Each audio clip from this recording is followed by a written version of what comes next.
You want to navigate this society? You want to know what is actually good or evil? Can we make such a distinguishment within our lives to help lead better lives for ourselves or for others? Perhaps it is in knowing these very simple tips I have to share with you in this video. Some say good and bad depend on the era, culture, or scenario. And because of that, some say there's no such thing as good or bad. People say it depends on perception. But we can ask, what is perception? And for now, we'll stick to the question, does good and evil exist? A man murdering another man for his own pleasure is evil. Most would agree a firefighter helping a cat down from a tree is good. In obvious or extreme examples as these, we can see the difference in things. These extremes can show us indeed that good and evil exist. This is like the spectrum between burning hot and ice cold. It exists in all the obvious and not so obvious choices we make. The same goes for good and evil. And this is why some people may say choosing the lesser of two evils. When life's basic needs are considered, the outright knowing when something is good or bad gets murky. The water also gets murky when our convenience is at stake. Comforts can tempt us to make decisions we know definitely harm others. We can go into justification to create right, not that it actually is right, but to create a right. We can go into denial, putting our head in the sand. We can even have faith in our ignorance. What's more evil? Is it worse to take action or go into inaction? Does my participation in something cause harm? And is not doing something to oppose a harm, like watching a harm being done, causing harm? These are the questions we have to ask. So the belief that good and bad do not exist can be used as a way to excuse oneself of responsibility, of the fact we can make these distinguishments. That line of thinking leads to sayings like, the end justifies the means. Thought forms like the end justifies the means lead to value being put on efficiency and productivity despite the harm being caused. Thinking like that trickles down into all parts of society. It creates a dog-eat-dog type world in small and big ways, and if you think about it, you're guaranteeing a harm for the possibility of something good. And so it creates a survival of the fittest mentality. It creates a scarcity mindset. And instead of bringing ourselves and those around us up, we become too busy focusing on petty things that do not matter. In the end, you will see or not see the truth of good and evil's existence. All you have to do is spend your time paying attention to the world around you. That is, if you care about the world around you. If you don't care, you're not going to see anything. You're going to embrace your ignorance and therefore not want to create any change. You may even complain about the world, but you're not changing it. You're embracing your ignorance. You're embracing the fact that, well, there's nothing we can do about it. I'm not going to do it if somebody else has to do it. And we just give away our responsibility of ourselves, and we allow others to do the same thing too when we don't teach morality, when we don't teach what is right and wrong, when we don't help others see what is the truth that we see. I mean, this is why if you see the truth, you have an obligation to share it with others, because it's the very nature of truth that it's at war with deceit and lies. And if lies and deception is the prevalent norm of the society right now, then who's going to bring the truth to those people? It's got to be you.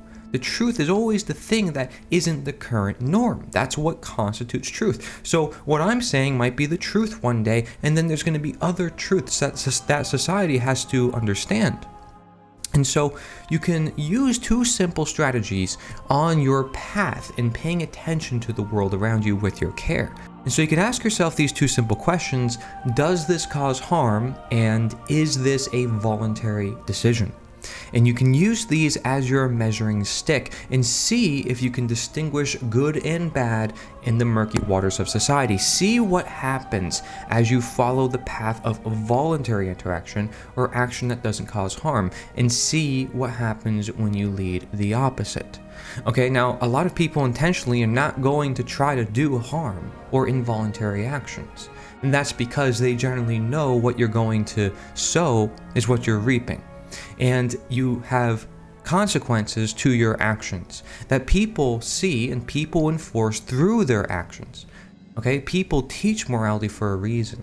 So you can see the consequences of your actions and you can teach those consequences to others so it doesn't happen to them. That is, if you have empathy.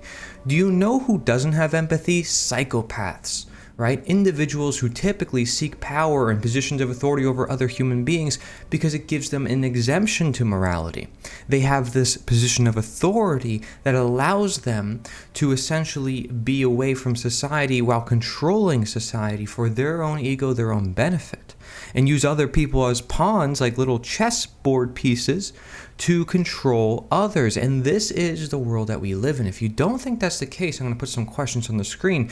And just like I just did, putting questions on the screen, you can ask these questions in real life to those people that you know. You can get curious and ask your friends, your family, your neighbors, what they think about their own belief system, and if you disagreed with them. Would they want violence being done upon you? Involuntary actions, harm, for instance?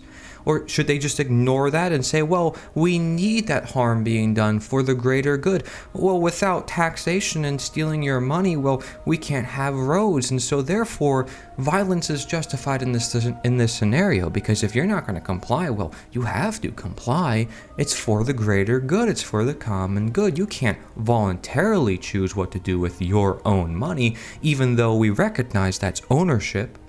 And so you'd be basically breaking down ownership and saying, well, you don't own what you own, and that it's okay for some people to take what you own. And you'll be breaking basic morality to try to uphold some sort of justification, creating a right, creating morality, very subjective. When everybody agrees, yeah, what is wrong is do not create a victim, do no harm, the golden rule. It's very basic. And yet we break it because of statism's belief in political authority that's giving psychopaths the ability to control us. Okay, now this is not an understatement. You can look at the Stanley Milgram experiments, and you can also see, because there's a lot of people out there who are going to say, well, there's going to be people who want to remain ignorant and who want to never be responsible, who want to always obey authority and enslave everybody else, their fellow kind. I mean, you're going to maybe make that justification and say there's always going to be people like that who are just going to take down others, and because of that, there's less of a need to promote freedom and try to create this voluntary world that we see could be possible. But then we're getting in our own way, and we can very much get in our own way because we can actually create the solutions that bring people to the world that we desire. For instance, Jim Gale and Food Forest Abundance here in Florida, they are creating food forest, and they can bring people through the food forest, and boom, they now have an ability to be more free on their own, okay, and have community and have their own food and have good nutrition. There's a lot of benefits in that, okay? That's just one example. Then you have people talking about counter economics and setting up their own communities where they have community gardens and they have cryptocurrency, and ways of trading with one another and bartering systems. I mean, all that, it makes people feel better, not just mentally, but also physically. That is beautiful. And I think that is what humanity needs to pay attention to. Because instead of me coming up here with hypotheticals of, well, what about this? And what about that? And if you think about this, and if you can share this with others, show it in action by what you're doing.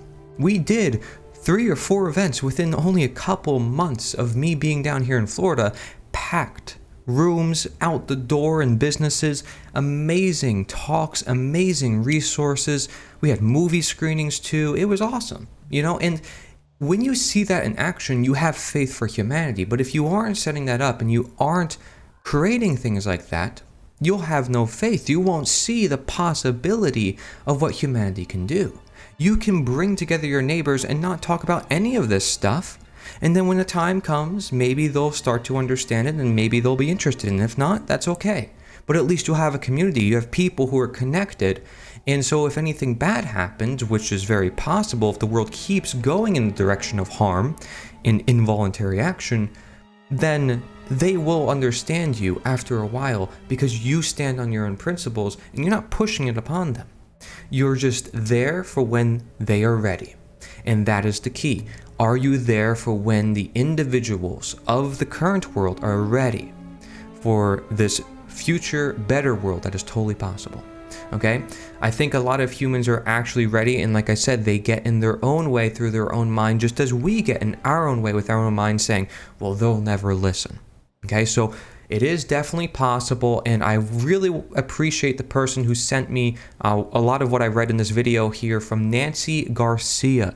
Her website is freetobecurious.com, so freetobecurious.com. Love to see more new content creators, people educating others, because that's what it takes, is new people who are, their whole life they've had all these experiences, but they want to now educate others. They want to bring their experiences to the world. They want to show, hey, this is what we need to pay attention to. And I'm just one person, but she's another person. And guess what? There's a bunch of other people. And the more people who are doing this, the more of an impact we can make. If you ask anybody, how is it that you woke up to the world and saw everything was a lie or saw that things needed to change?